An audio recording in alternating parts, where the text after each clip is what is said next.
कि राजस्थान की विधानसभा में यहाँ के नौजवानों ने, यहाँ के युवाओं ने एक उम्मीद के साथ मुझे यहाँ से भेजा था कि राजस्थान की सबसे बड़ी पंचायत जो विधानसभा है, इसमें बैठ के मैं यहाँ के नौजवान के लिए, माता बहन के लिए कोई अच्छे काम करेंगे, उनकी खुशहाली के लिए, उनके रोजगार का अवसर बढ़ाएंगे, उनके साथ वहां अन्याय नहीं होने देंगे। लेकिन मुझे अफसोस है, हम सरकार में बैठ के प्रयास करके और यहाँ के नौजवान के साथ न्याय नहीं कर पाए। सबसे पहले रोज आरपीएससी के अंदर पर्चे आउट हो जाते हैं, पेपर बिक जाते हैं, संयंत्र बिक जाते हैं। जो बच्चे मेहनत कर रहे हैं, मध्यम क्लास और गरीब परिवारों के बच्चे मेहनत करके स्कूल की पढ़ाई के बाद में कॉलेज की पढ़ाई करते हैं, कॉलेज की पढ़ाई के बाद में कोचिंग करते हैं। घर वाले एक आशा की नजर से देखते कि बच्चा पढ़ाई में होशियार है, मेहनत भी कर रहा है, लेकिन उसके बाद बच्चा सिलेक्शन नहीं हो पाता, संयंत्र मिल जाते हैं। अभी 2 से 15 थानेदारों की भर्ती थी, एक पूरा संयंत्र बिक गया जानवर के अंदर, और संयंत्र में 200 लड़के एक साथ थानेदार बन गए गांव से। उसके बाद में पूरे राजस्थान में 15 लड़के थानेदार बने, बाकी के लड़कों के साथ अन्याय हो गया। बच्चे निराशा में घर आते हैं, माँ बाप की हिम्मत टूट जाती है, परिवार कर्जे में डूब जाता है। रिश्तेदार और पड़ोसी भी उसको कहते हैं लड़का इसने बर्बाद कर दिया, कर्जदार बना दिया। बच्चे आत्महत्या कर रहे हैं, बच्चे ट्रेन के नीचे कट रहे हैं, फांसी के लटक रहे हैं, घर वाले आर्थिक तंगी से दुखी हो गए। और ये जो सारी स्थिति मंत्रियों के परिवार के 5-5, 7-7 रिश्तेदार एक साथ एसटीओ बन जाते हैं, उनके घर में पेपर आ जाते हैं। आरपीएससी के मेंबर को कौन बनाता है? आरपीएससी का मेंबर मुख्यमंत्री के साइन से बनता है, आरपीएससी का चेयरमैन मुख्यमंत्री के साइन से बनता है। वो पेपर बेचते हुए पकड़े जाते हैं, वो जेल चले जाते हैं, और उनको बनाने वाले से पूछताछ नहीं होती कि ऐसे लोगों को तुमने क्यों बैठा दिया। मुख्यमंत्री के घर से लिस्ट जाती है, उन्हीं का इंटरव्यू में सिलेक्शन हो जाता है। जो मुख्यमंत्री के घर से इंटरव्यू लिस्ट में नहीं जाता, वो इंटरव्यू में वापिस आ जाता है। उनके घर में तो इस तरीके से नौजवान हताश है, निराश है। और इसके लिए जिस उम्मीद के साथ इस सारी बातों को देखकर हमें कहा गया कि सरकार के अंदर आप नहीं बोलोगे, पेपर आउट पर नहीं बोलोगे, मेरी जिम्मेदारी ज्यादा थी।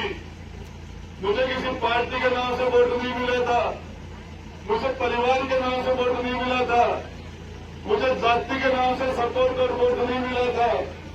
व्यक्तिगत राजेंद्र हुड्डा के चेहरे पर, उसके कर्मों पर, उसकी क्वालिटी पर वोट पड़ा था एक उम्मीद के साथ। मुझे बोलना पड़ा। मैंने कहा कि 4 महीने 6 महीने बाद में आप जाओगे, किस मुंह से नौजवान से वोट मांगोगे? नौजवान को बर्बाद कर दिया हमने, नौजवान के सारे रास्ते खराब कर दिए, नौजवान के भविष्य खराब हो गया, वो निराशा में डूबा हुआ है। हद तो तब हो गई जब हमारा राजस्थान, जिसका एक गौरवशाली इतिहास रहा है, सत्तियों सूरमाओं का देश है, यहाँ पर हजारों महिलाएं अपने मान सम्मान के लिए आग में कूद जाया करती थी। ये पन्ना धाई का है, कर्मा का प्रदेश है, ये हाडी रानी का प्रदेश है, ये मीराबाई का प्रदेश है। इस प्रदेश के अंदर उत्तर प्रदेश में 25 करोड़ लोग हैं, 25 करोड़ जनसंख्या उत्तर प्रदेश की। राजस्थान की जनसंख्या 7 करोड़ है। उत्तर प्रदेश में महिलाओं के प्रति अत्याचार हमसे कम है, 7 करोड़ वाले प्रदेश में उनसे ज्यादा है। पूरे हिंदुस्तान में, पूरे देश में, महाराष्ट्र, बॉम्बे हो, चाहे कलकत्ता बंगाल हो, चाहे पटना बिहार हो, चाहे लखनऊ यूपी हो, चाहे पूरे बेंगलोर कर्नाटक और पूरे देश के अंदर महिलाओं के प्रति दुष्कर्म में, महिलाओं के प्रति अत्याचार में, महिलाओं की हत्याओं में राजस्थान पहले पायदान पर आ गया। शर्म और डूब के मरने की बात थी सबके लिए। मैंने तो इतना सा कहा, आप मणिपुर की चिंता करते हो, आप पहले राजस्थान की चिंता करो। राजस्थान महिलाओं की हत्या के अंदर, महिलाओं के दुष्कर्म में कहां पहुंच गया? किस मुंह से राजेंद्र गुड्डा माता और बहन के वोट लेके विधानसभा में गया था? मैं किस मुंह से इनको दोबारा इनके पास जाऊंगा? 5 दिन 7 दिन पहले हरसर के अंदर एक बच्ची का, 20 साल की बच्ची का सोते समय रात को गला काट दिया गया। सराय सूरपुरा में दूल्हे और दुल्हन को 7 गोली मार दी गई। पति के सामने पत्नी को बांध के पत्नी के साथ दुष्कर्म हो जाते हैं।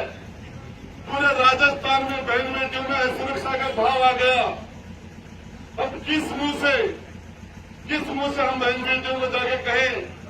तो मैं आपको बताना चाह रहा हूं, हमारी माता और बहनों को, हम राजस्थान की सबसे बड़ी पंचायत में आपने मुझे बैठाया। हम पूरी कोशिश करके लड़ते लड़ते बर्खास्त हो गए, लेकिन आपको न्याय नहीं दिला पाई। क्यों?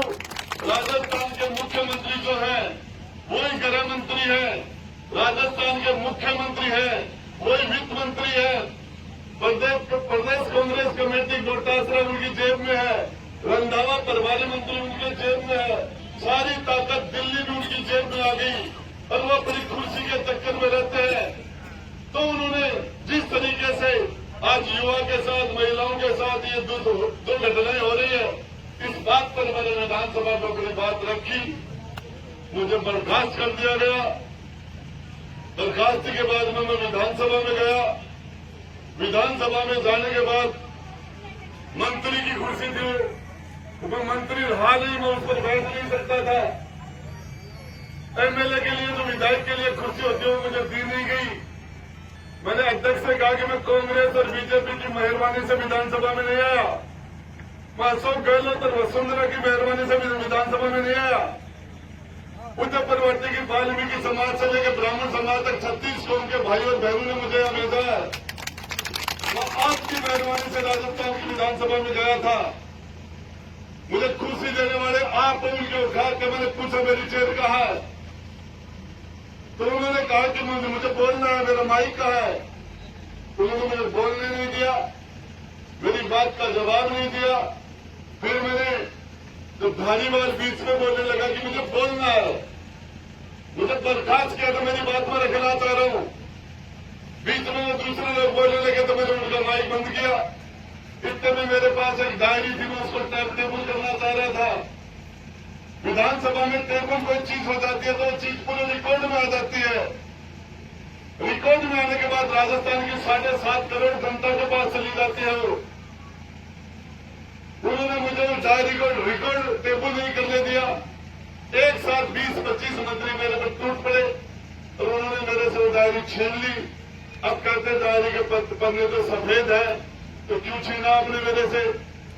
तो सफेद है तो मीडिया को दिखा दो, ये डायरी है। उन्होंने मीडिया को डायरी नहीं दिखाई, मेरे से डायरी छीन ली। आज से 3 साल पर, आज 2020 के अंदर जब रेड हुई थी तो मुख्यमंत्री ने मुझे कुएं में कुदाया था। हमने कांग्रेस की 2 बार सरकार बनाई।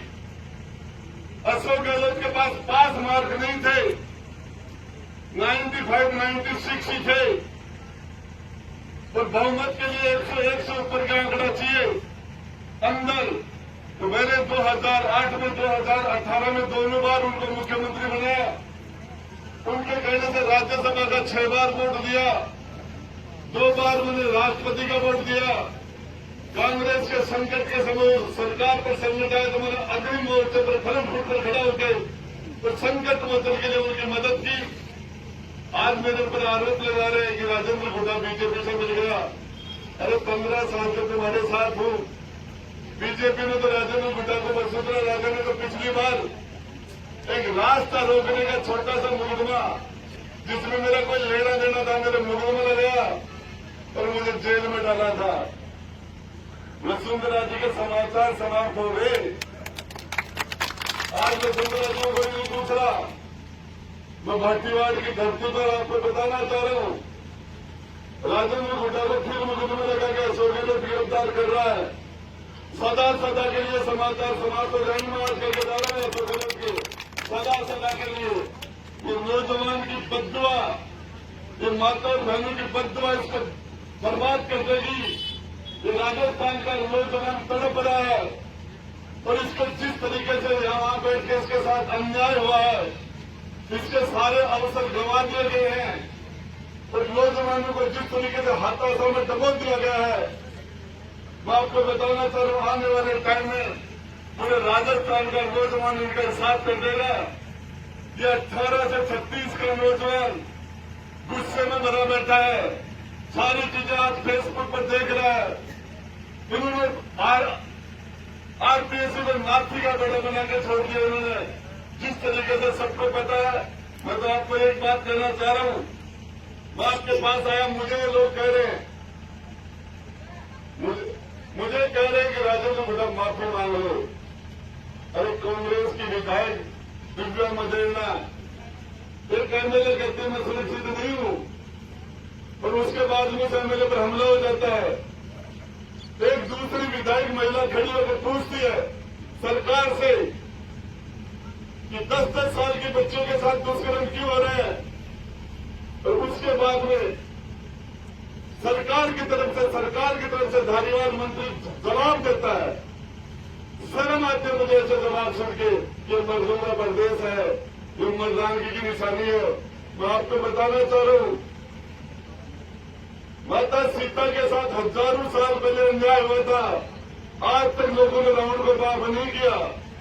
माता द्रौपदी का चीर हरण हुआ था, साक्षात त्रिलोकी का नाथ भगवान कृष्ण ने आके द्रौपदी का चीर बचाया था। आज तक अपने बेटे और बेटी का नाम कोई दुशासन और दुर्योधन नहीं निकालते। आप महिलाओं का सम्मान नहीं करोगे तो मैं बताता हूँ, इस कांग्रेस की हालत जो बंगाल में हुई, जो बिहार में हुई, यूपी में, बिहार में, दिल्ली में और जो सारे आसाम में, केरला, कर्नाटक, तमिलनाडु, सारे देशों में जो हुई, ये जो कांग्रेस की हालत ये अब यहाँ भी होने वाली है। जिस तरीके से महिलाओं की पदवी उनको लगेगी, और मैंने आपको विधानसभा में हम गए थे, सच बोलने के लिए गए थे, सच बात करने की कोई बात तो मैंने किया है। बाकी वाले में सारा मुझे आशीर्वाद मिला है। तो सच बात है कि इसे कोई फर्क नहीं पड़ता है प्रमुख साहब, कोई आए या कोई नहीं आए, कौन साथ देता है कौन साथ नहीं देता है। वो आप जो बात बता रहे हो, मैंने तो आग मिर्च के लोगों की मदद की है। कोई भी मेरे पास आया, मैं पूरे राजस्थान के लोगों के काम कर रहा था, तो मैं जब उद्योगपति के अंदर चाहे कोई पक्ष हो, चाहे विपक्ष हो, किसी ने वोट दिया चाहे नहीं दिया, मेरे से मना करने का मेरा स्वभाव नहीं है। मेरे पास कोई आदमी आता है, मैं उससे मना नहीं कर सकता। यदि आपकी जेब में पैसे हैं और कोई आपको किसी जरूरतमंद जिसको पैसे की जरूरत है, वो आपके पास पैसे मांगने के लिए आए तो आदमी मर के आता है, और वो आदमी जो आपसे मांग रहा है वो मर के मांग रहा है और आपने उसको मना कर दिया तो आप उससे ज्यादा मर गए। निश्चित उसको प्रॉब्लम है। यदि कोई आदमी मेरे खिलाफ है और वो मेरे पास आ गया और मैंने उसको मना कर दिया तो मैं उससे ज्यादा मर गया, ये मेरे जमीन में नहीं है। आगे भी यदि मुझे सत्ता मौका देगी तो मेरे बस का सौदा नहीं है। मेरे पास कोई आएगा तो मेरा धर्म बनता है कि मैं उसको मना नहीं कर सकता। मेरे स्वभाव में कमजोरी है, चाहे कोई भी आए, चाहे कहीं का भी है। अभी हरिराम में था, हरिराम रोशीतल, मैं इसे वोट मांगने के लिए गया था। हरिराम ने मुझे धक्के दिए थे, ये कहा सबूतरे से धक्का दिया था इसने मुझे तो आया कैसे। फिर मैं सीकर में गया था, इसने मेरे पत्थर मारे थे, और जब ये मेरे पत्थर मार रहा था तो मेघवाल समाज के 10-5 लड़के इसके ऊपर टूट के पड़े, मैंने इसको बचाने क्या कर रहा हूँ। तो उन्होंने कहा तुम्हारे पत्थर मार रहा है, कोई फर्क नहीं पड़ता यार, ये आज पत्थर मार फेंकेगा, कल खून भी फेंकेगा। आज इंसान फिर खून फेंकने लग गया।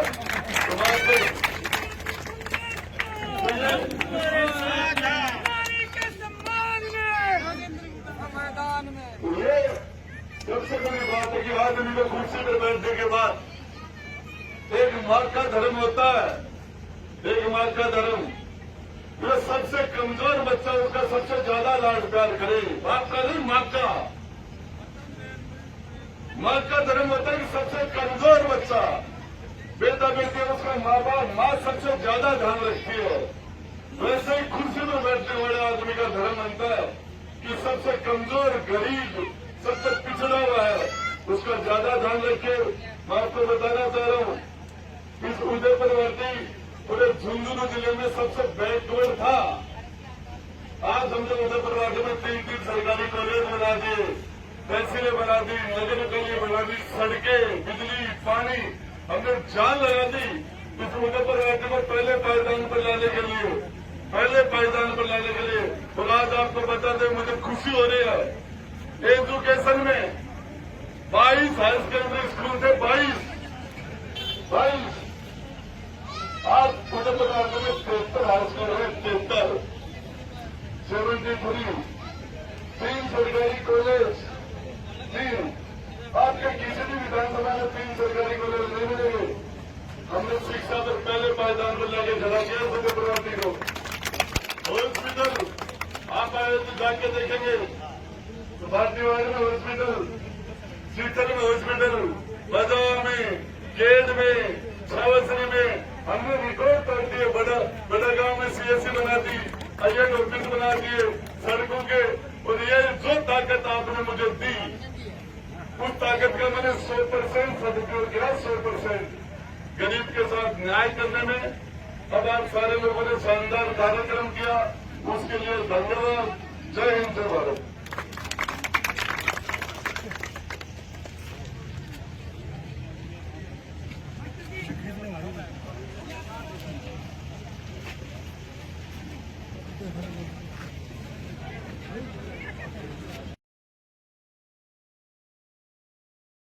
की जय बोलो बस्ती माता की, जय बोलो शंकर भगवान की, जय बोलो बालाजी महाराज की, जय बोलो भैरू जी महाराज की।